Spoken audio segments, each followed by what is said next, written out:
بسم اللہ الرحمن الرحیم۔ ناظرین سامعین السلام علیکم ورحمۃ اللہ وبرکاتہ۔ ناظرین سامعین، آج کی اس ویڈیو میں حضرت عمر رضی اللہ تعالیٰ عنہ کا دریائے نیل کے نام خط کا قصہ بیان کریں گے۔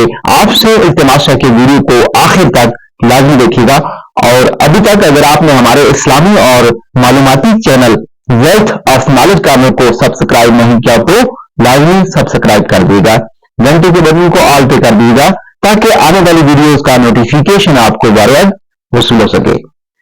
اہل مصر کتنے مہینوں میں سے ایک مہینہ بغنا میں حضرت عمر بن عاص رضی اللہ تعالیٰ عنہ کے پاس جمع ہوئے اور کہنے لگے، اے امیر، ہمارے اس دریائے نیل کا ایک دستور چلا آ رہا ہے کہ یہ اس وقت تک نہیں چلتا جب تک اس میں ایک کنواری لڑکی کو ڈال نہ دیا جائے۔ حضرت عمر بن عاص رضی اللہ تعالیٰ عنہ نے پوچھا، ہاں بتاؤ اس دریا کا کیا دستور ہے؟ لوگوں نے بتایا کہ جب مہینہ کی 12 تاریخ ہوتی ہے تو ہم ماں باپ کی کنواری لڑکی تلاش کرتے ہیں، پھر اس کے ماں باپ کو راضی کر کے اس کو اعلیٰ سے اعلیٰ زیورات اور عمدہ سے عمدہ پوشاک پہناتے ہیں، پھر اس لڑکی کو دریائے نیل میں ڈال دیتے ہیں۔ اس طرح وہ چلنے لگتا ہے۔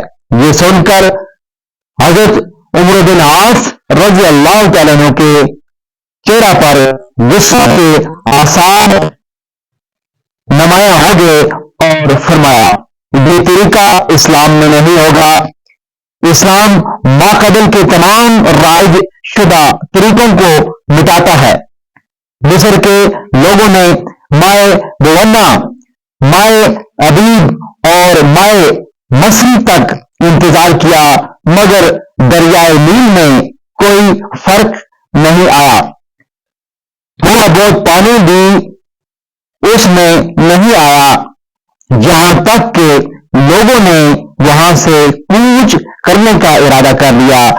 چنانچہ حضرت عمر بن عاص رضی اللہ تعالیٰ عنہ نے حضرت عمر بن خطاب رضی اللہ تعالیٰ عنہ کو اس کے متعلق خط لکھا تو حضرت عمر رضی اللہ تعالیٰ عنہ نے جواب میں لکھا کہ تم نے صحیح کہا کہ اسلام ماقبل کے تمام طریقوں کو ختم کرتا ہے۔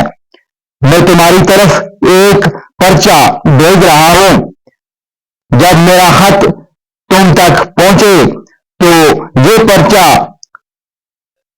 اس دریائے نیل میں ڈال دینا۔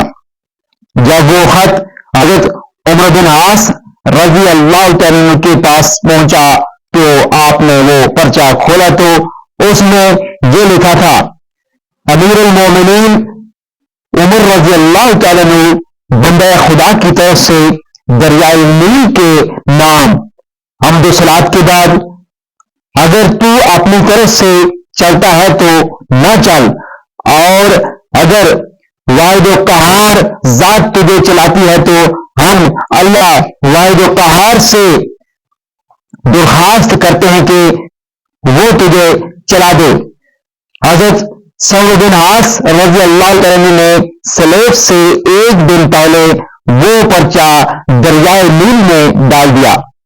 اہل مصر تو وہاں سے کوچ کرنے کی تیاری کر چکے تھے۔ سلیف کے دن صبح کو دیکھا تو معلوم ہوا اللہ تعالیٰ نے اس کو 16 ہاتھ کی مقدار جاری کر دیا ہے۔ اس سال سے یہ بری رسم ختم ہوئی۔ ناظرین سامعین، ویڈیو کو دوسرے لوگوں کے ساتھ لازمی شیئر کر دیجیے گا، اور ابھی تک اگر آپ نے ہمارے اسلامی اور معلوماتی channel wealth of knowledge corner کو سبسکرائب نہیں کیا تو لازمی سبسکرائب کر دیجیے گا، گھنٹے کے بٹن کو آل پہ کر دیجیے گا تاکہ آنے والی ویڈیوز کا نوٹیفیکیشن آپ کو بر وقت وصول ہو سکے۔ اگلی ویڈیو تک مجھے دیجیے اجازت، اللہ حافظ۔